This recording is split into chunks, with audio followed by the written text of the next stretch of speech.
Okay, hey guys, welcome back to another Saturday Forex weekly review. If you're new here, my name is Matt L. I'm a full-time Forex trader living in Montreal, and I'm also studying naturopathy on the side.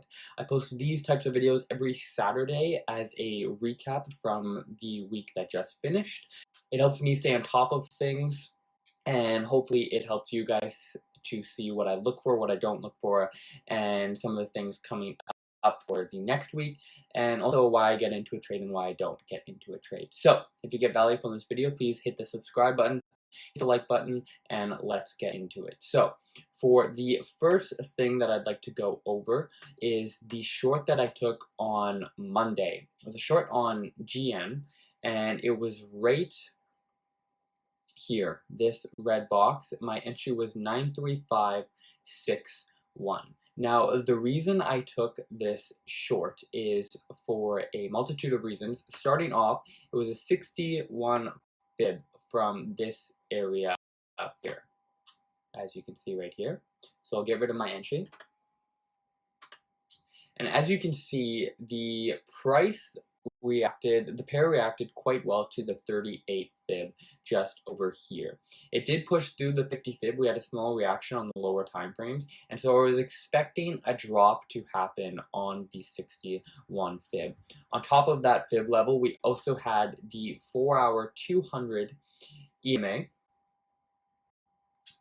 and on the daily, we may have had, it's a little bit out of time, so it may be hard to see, but I believe there was an EMA on the daily. It looks like here it was the 200 EMA on the daily. So there was quite a few strong confluences for this trade, which is why I did take it, but it was a loss. I closed this trade negative 30 pips. So it was a little bit frustrating. It went higher and then it did come down close to the price.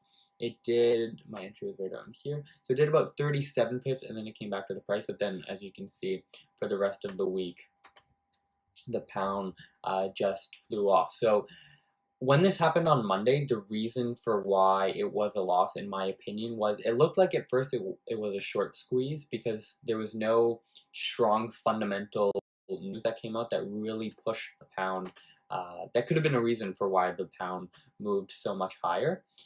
As you can see, that moved a lot higher throughout the rest of the week, and then starting on Thursday, it did start to drop.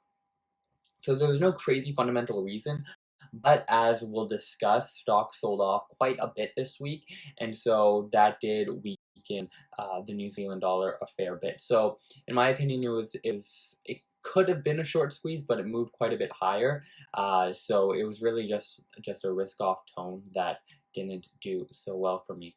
As you can see here, I'll get rid of this fib.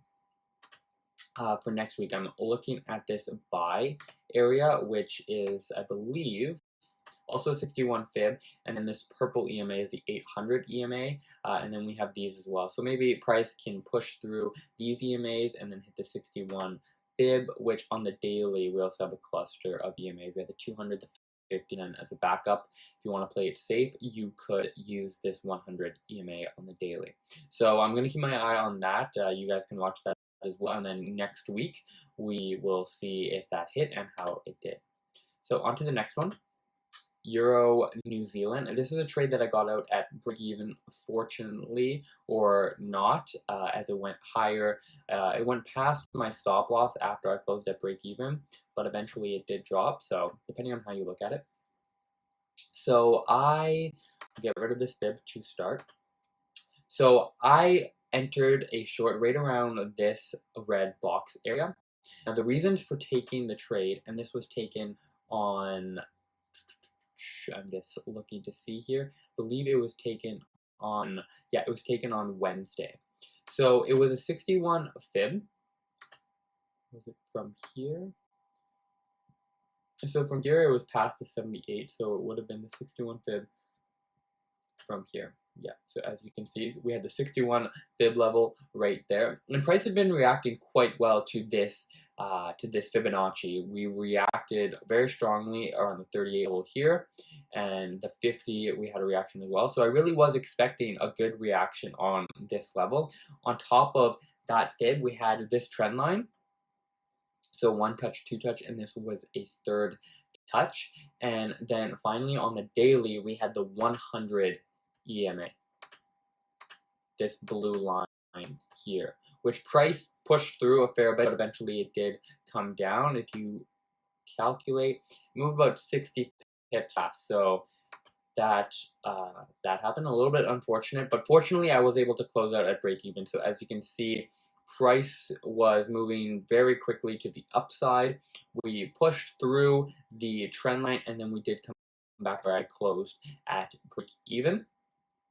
And then the price went higher, as you can see here, but we closed with 2 very bearish candles, and then to end the week into Thursday and Friday, we closed. So I'm glad it wasn't a loss. It could have been a win if I had a wider stop, if I kept holding on to it. But price was looking very bullish here, especially with stocks selling off. The New Zealand dollar was quite weak, similar to the GN sell that we just discussed, that I took on Monday. So I was happy to play it safe, and it's just one of those, it happens all the time when you close a trade and then it can go your way. But it's good to remember that it just as easily could have gone the other way, so I'm fine with that. And then there was this buy that I was looking at to take on Friday. I didn't take it because it only hit around 9 or 10 a.m. Eastern time, so there really wasn't much time left, and considering it was Euro New Zealand, the liquidity was quite low. But I will show you nonetheless why I took it. So I'll get rid of this fib, and if I draw it from here, so if I draw a fib level from this low, this green box is where I was considering taking the buy. So it's the 50 fib from there. I would rid of this. Now, if you move the fib to here, it was also 61 fib. So you had 2 fib confluences, which added to the strength of the setup. And then, as you can see, we had the cluster of all 3 EMAs on the 4-hour. So we had the 50, the 100, and the 200 EMA all lining up in this area. Now, you could argue that the pair made a new high. It didn't close really as a new high right around here, you can see with those wicks, but it hasn't been making new lows. It's been struggling to break past the 664 area and the 666 area, and so it's a sign that the pair may be looking to move a little bit higher before it may move lower. So fundamentally, the fundamentals were really mixed. The technicals were suggesting that perhaps we were about to make a move to the upside, but again, with the risk on and risk off tone shifting a lot this week, it could have gone either way. So fortunately, I didn't take the trade. I'm a little bit surprised with how it reacted. As you can see, we basically just broke through the area. Kind of like the term, I guess you could kind of use the term, it got squeezed through. It's not often used in this case. Kind of just like bled through, just like this slow movement of it moving through and not reacting, which could be a sign of just low liquidity, especially in an area as strong as this. And on the daily as well, we had the 50 EMA. So as you can see, we closed the daily very bearish, and so the pair might be getting ready to make another move to the downside and finally break these highly tested support levels. So yeah, so closed quite bearish. So I didn't take that trade. It would have been a loss. If it had hit at a different time with higher liquidity, I'm confident that it would have reacted somewhat, but in this case, it just didn't. So let's move on to pound US quickly. There was a trade that I was looking to take on, I believe, Wednesday or Thursday, but it just missed my pending. At my pending at 1.4005, so just slightly higher than this area right here. And as you can see, the price just missed it, and it moved higher. It moved a good 96, 97 pips. For it missing, partially my fault. This one was a little bit tricky because, as you can see, I've drawn 3 different fib levels, and so I was really trying to get a sniper entry, but it's difficult when you have multiple fibs, because if you place your pending at the first fib level, you're gonna need to use a larger stop in case price moves to those lower fib levels. In this case, I wasn't willing to do that necessarily, so the largest fib is the one here, is the one here in white. So as you can see, there's a 23 fib here, and then the medium one was the 38, and then the red one is the 50. So it hit these 3 fibs. Honestly, pound US tends to react very well to whole numbers, so 1.4, 1.39, 1.41. So I had it just above that. If I really wanted to get triggered, I should have had it higher, but nonetheless, I didn't have it placed higher, so that one, but it did work well. And then to quickly move on to gold, this is also a trade that I was looking at, which was at 1800.5, so just above 1800, because people that short sellers will look. Let me rephrase. The reason why I wanted to put it just above 1800 is because if I were a short seller, and for all of the people that are short sellers, be looking to take their profit right before 1800, which is why 1800 could be missed. It's a really strong psychological level, which is why I and most traders were looking at that. It's also a 61 fib from this low here, and the 4-hour 100 EMA. So a good array of confluences, but it just missed, and it looks like it's going to make a new high. So this trade will be invalid for next week. But I have my eye set on this 1859 area. So I'll be looking at that. If you guys are also looking at that area, 1859, let me know in the comment section the confluences that you're looking at, and we'll talk about that one next week. Now, before ending off, I do quickly want to just go over US 30, which is really the catalyst for a lot of the movements we saw this week in the FX market. So what happened on Tuesday is that, what happened on Wednesday is that we had CPI figures, which the market was looking very closely at to try and get a sense as to what the Fed is going to be doing in the near future.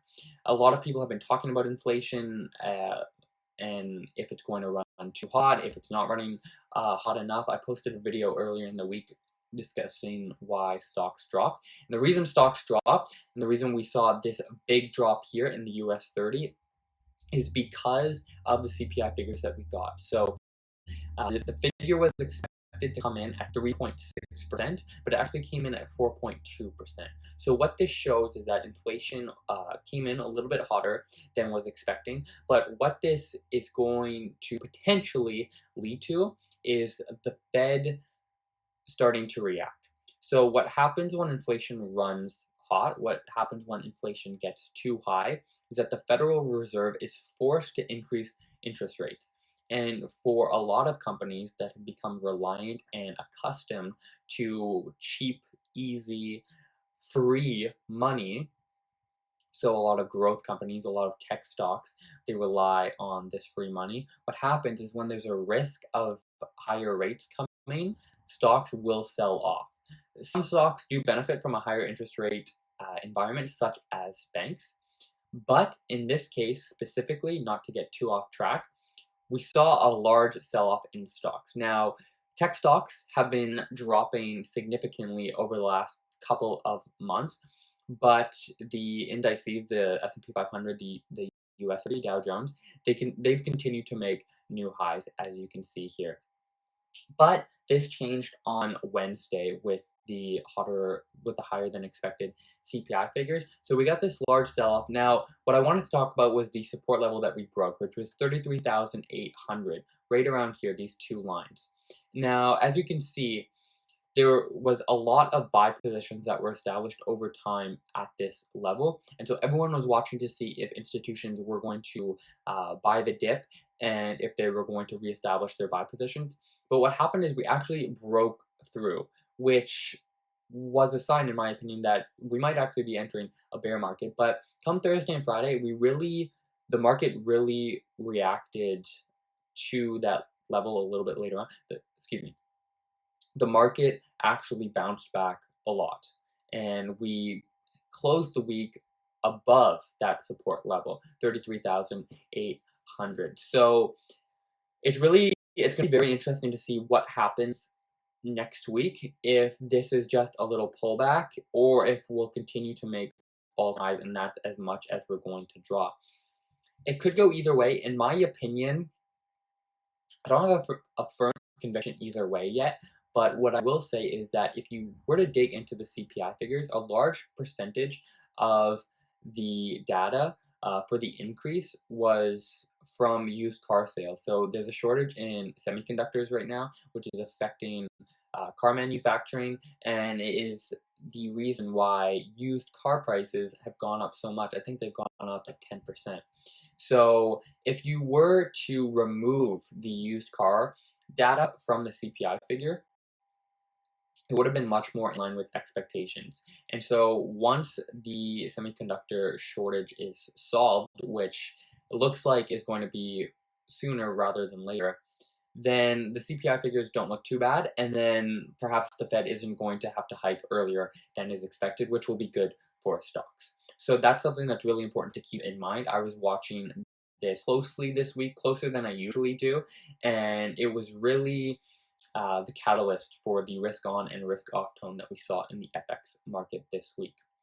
So that is everything that I took and didn't take this week, what I was watching and what I wasn't watching. For me, this was a losing week. I had two trades, the break-even trade on EN, and then I had the 30 pip loss on GN.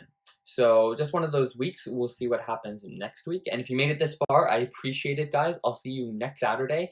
And if you got value from this video, please hit the subscribe button. Leave me a comment down below on what you took this week, what you're looking out for, and I will see you Saturday. Peace.